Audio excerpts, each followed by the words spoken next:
Alright, so now that we're inside the editor, we can go through and start animating this image. So if I click on camera over here, and if I just zoom in a bit like so, and start moving it around, you'll be able to see now we've got this really nice looking effect, okay?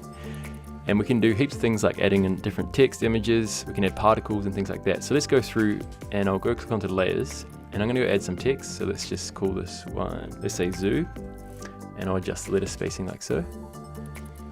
And I'll just position this a little bit smaller, and also I'll add some extra text saying nah,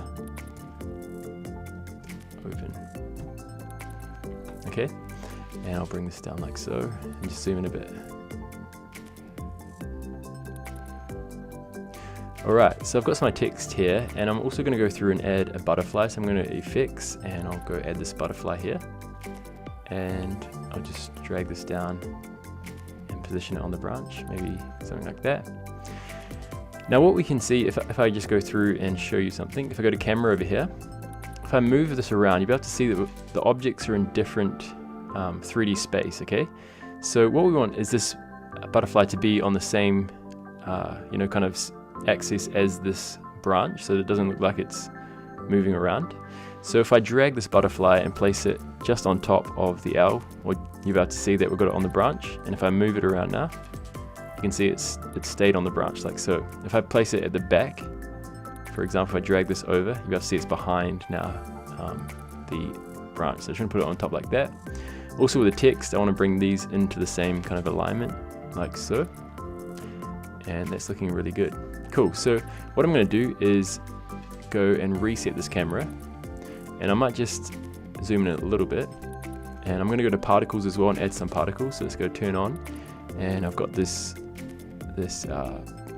leaf selected. And I'm going to make the leaf a bit bigger, leaves a bit bigger, and also I might add some blur to them as well.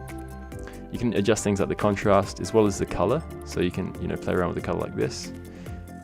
And yeah, that looks quite good as it is. And what we're going to do is just zoom in a little bit more. I'm going to rotate it maybe like this kind of angle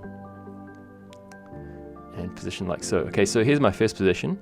Now what I'm going to do is click on add keyframe. You can also double click to add a keyframe like this, or delete it like that, but I've got a keyframe. I'm going to drag it to about 5 seconds, and now I'm going to set the second position that I want it to end on. Okay, so let's just go in like this, and I might just bring it across slightly and also rotate it slightly like so,